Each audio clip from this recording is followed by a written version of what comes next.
Are we training victimhood? Are we encouraging Absolutely. victimhood?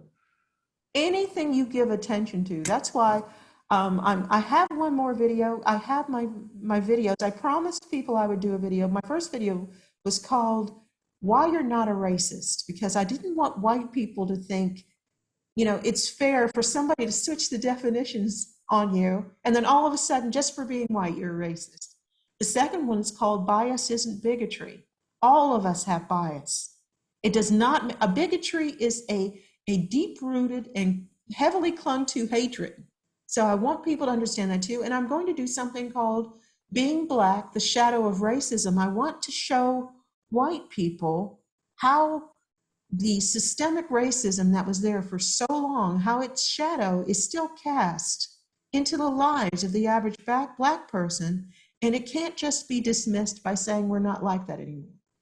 We need to have a concerted effort to do something about it.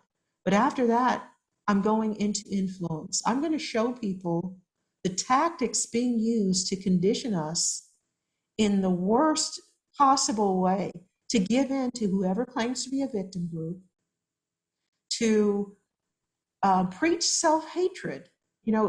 It's like a race to the bottom. I can hate myself more than anyone else. Anyone who's demanding that you pay a price for historic crimes is trying to manipulate you.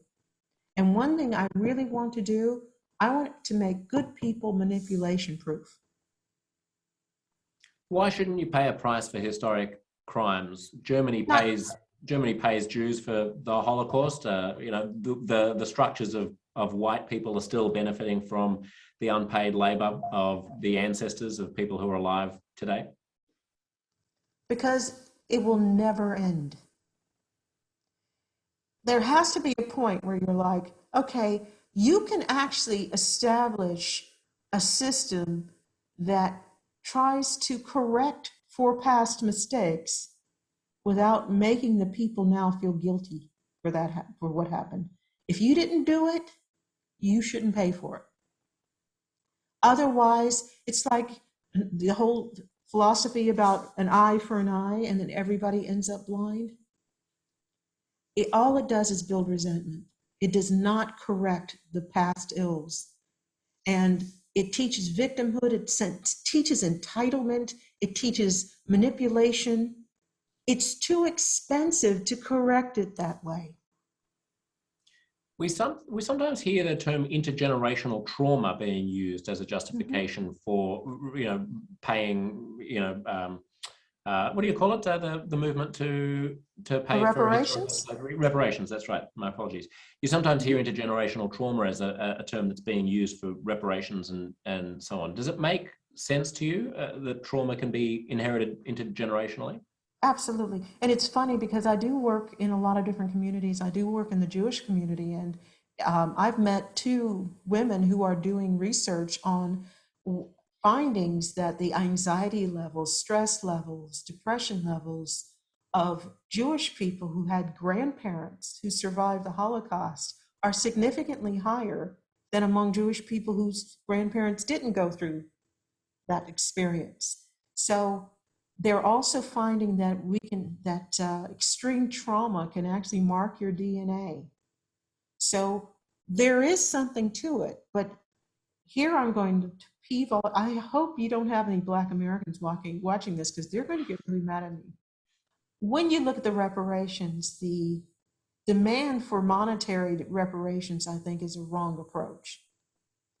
If you want to do reparations for the Black community, then we should do things like build community centers and teach financial literacy.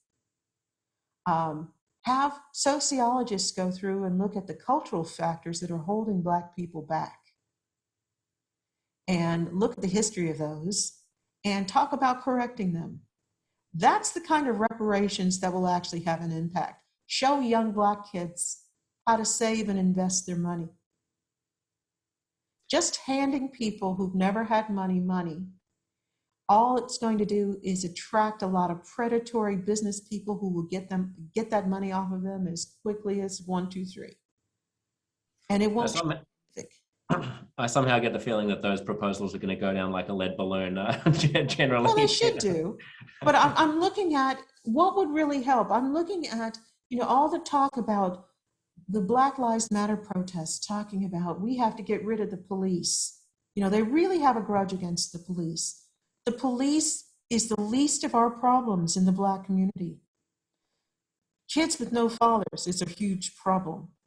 Lack of self-esteem is a huge problem. Not understanding our history is a huge problem. My mother taught us Black history before we went to kindergarten.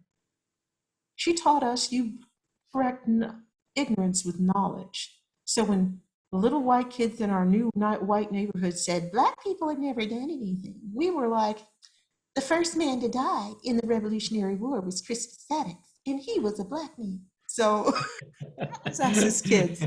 We nice impersonation of yourself at the age of 8. You can see me there. I was like in the front. We were in the front of the class. We were the little Black smartass. Charles Drew, first man to perform open heart surgery. We were like, she said, you fight ignorance with knowledge, and she gave us that knowledge. So we walked in with a sense of pride, and it made all the difference. I come from a poor Black family, 5 kids. My dad was enlisted military, no money. 4 out of the 5 have university degrees. 3 out of the 5 have graduate degrees. The odds, that is well above the average. And it's because of the mindset my mother taught us.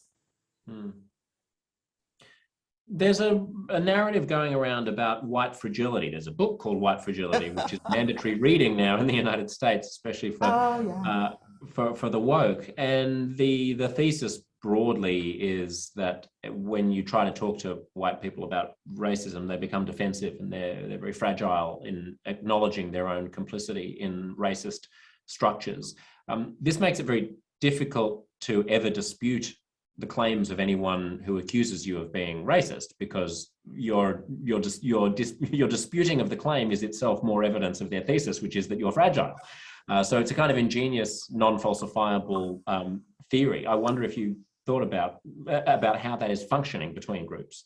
Yes, and that would be white tears you're talking about. White tears, yep. And I've actually heard somebody, a young Black woman, talk about someone in a totally different context, because she's woke. And this incident had nothing to do with race whatsoever. But when the woman got upset, it was white tears. And I'm like, oh my God. If they say it's a bad craftsman who blames his tools, if you're teaching whites about racism and they're getting angry and defensive, then you're teaching it wrong. It's not because whites are fragile. It's because the people teaching this are hostile, and they're teaching self-hatred. And the only reason to teach someone self-hatred is so you can take advantage of them. So but maybe the whites are so ignorant in their own self-certainty about their own goodness that they can't bear to hear the truths about the system that they're part of. Well, it's our role as educators to break through that. I haven't had that problem. And as you've noticed, I'm not the kind of conciliatory, everything you do is okay kind of woman. I mean, I'm quite blunt. But I also advocate for whites. Please stand up for yourself. These people are trying to absolutely destroy everything that is good about our society. And whenever I see those abusive tactics being used, it makes the hairs on the back of my neck stand up. And I'm like, nothing good can come from this. So again, if the people in your audience are getting defensive, that means for me as an educator, I need to find a way through. And that's what I do with my Healing the Rift. I don't find people getting defensive. You called it a totalitarian religion earlier in this conversation, and certainly it has aspects that religions do. It has its own taboos. It has, I've heard John McWhorter talk about the N-word as being almost like you might find a culture that has a long dead ancestor that they can't name, who is now a god or something. It's almost gotten to that level of you know, he who shall not be named. It's the Yes. Voldemort of words, regardless of whether or not you're using it in a particular context. Even if you're saying you should never ever say the N word, you still can't say the actual word. Otherwise, for some reason, you summon the demons and the volcanoes explode and we'll go to hell.